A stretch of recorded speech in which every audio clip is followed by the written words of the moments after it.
Everybody, and there's a story called The Shopping Trolley Murders. Now, I was walking around the mall once. I went and bought some groceries, and then I was pushing my shopping trolley around like a real doofus. And I was running into people, and I was sort of saying, this is this guy who wanted to get reformed. But it's a hard decision. So let's have a listen. There was a poor man named John who was constantly having problems with the supermarket clerks who were overcharging him for everything. He buys everything he buys, and this made him very angry. But he always looked upon himself to never lose his cool.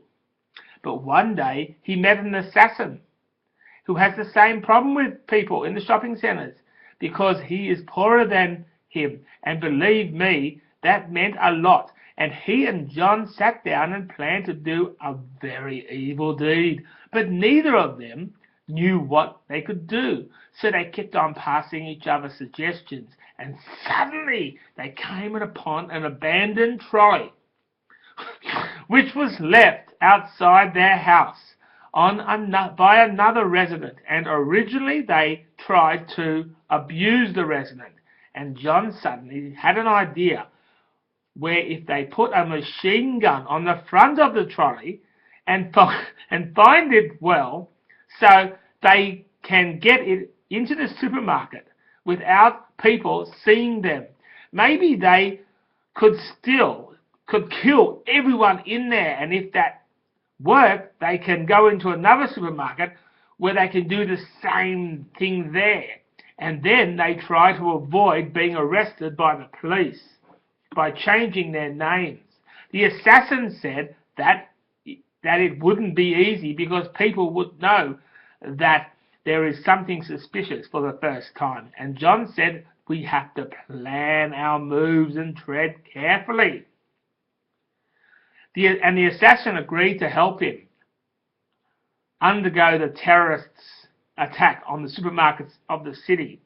At this supermarket, it worked like a charm, coming in and firing randomly through the shop, killing people who got in their way, and ended up killing 450 people before they escaped in a black limousine in which the driver had no idea until when he overheard what they were saying. But before he called the police, John and his friend offered him triple his pay for being their official driver, and reluctantly agreed to do it, even though he had no choice in the matter. The next stop they did was a community grocer, and they knew what to do. They brought the trolley in and fired 23 times, killing 567 people, while scaring people for 3 hours. And 345 of them were innocent children buying things on the way home from school. But the problem is one child hid in the staff entrance, and unknown to John, he was excellent at describing people. You could say he had a gift. At first, he feared for his safety, but with persuasion from his parents and the education committee, he helped the police catch the crooks with them, promising that he will never let the killers see him, so they had to tread carefully. Then they decided to target another big chain supermarket in a shopping mall, and just like that, you know the drill.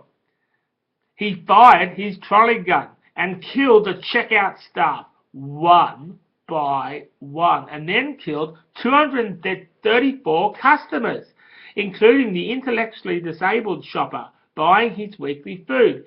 It was his last shop, and John and his friend laughed like a wicked witch. Who's just captured the children.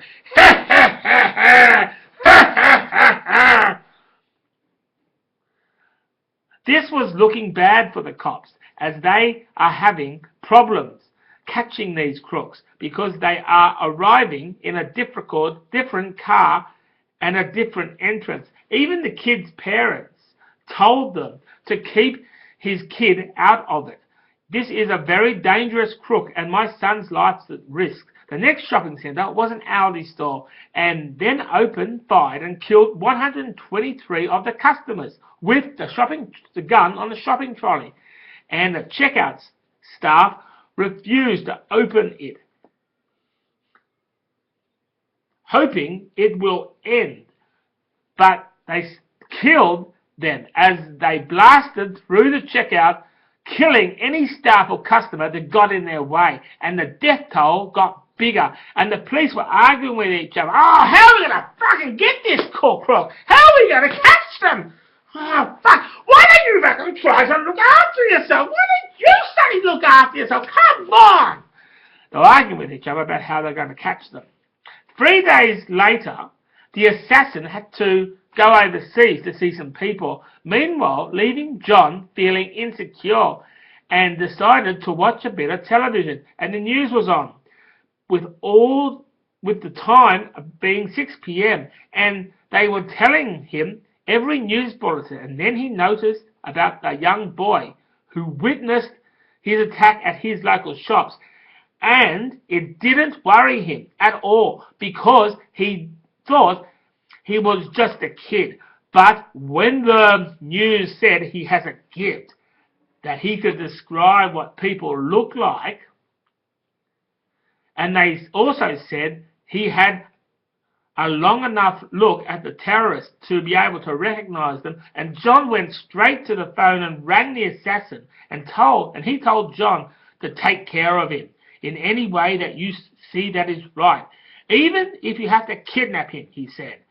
So 4 days later, John brought his shopping trolley to the kid's neighbourhood and spotted him playing on the swings with his uncle. And John got in his disguise as a helpless old lady and went over to the child's uncle and said that he would like to show his nephew the cool limousine that 60 years of hard work allows him to own. And the uncle seemed to be hesitant about going over, but when the kid came over, he wanted to lock him to have a look. And when the uncle was going to over to him, John said, "Don't you come.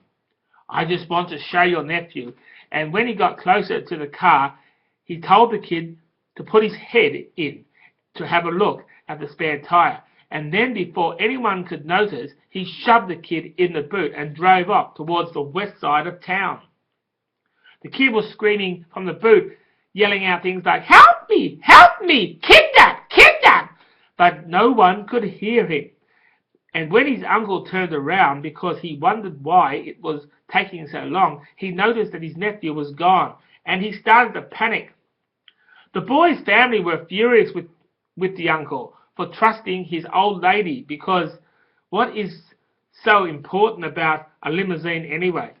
And he doesn't even know this woman. And when the police said that there is nothing they could do about it, the parents wanted to search themselves.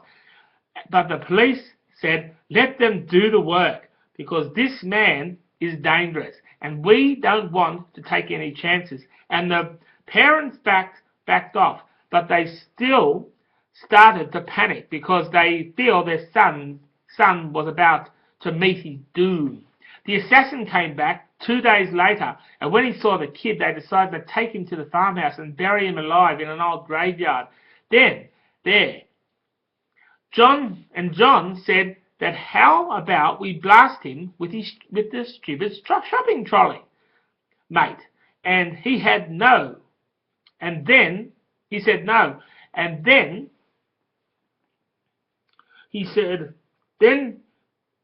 he'll suffer more about being buried alive. And after 3 hours of driving, trying to dodge police cars, even managing to survive a random breath test with a boy struggling in the back, the police noticed noises in the back but he had to have a warrant. They arrived at the graveyard and started digging, and then they buried the boy and went back to their house.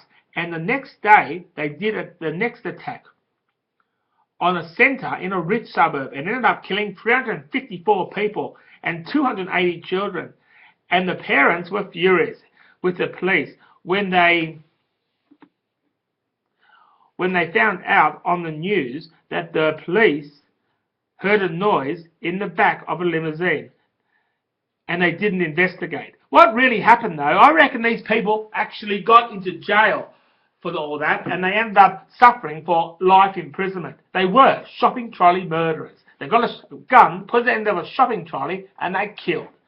Okay, catch you later, dudes. Yes, that's what happened. And the kid, I reckon he probably buried himself out. He got a gun for himself. He went to that shopping trolley murderers and gone, and the shopping trolley murderers died. And then that shopping trolley was shoved into the Belconnen tip for 20,000 years. Catch you later.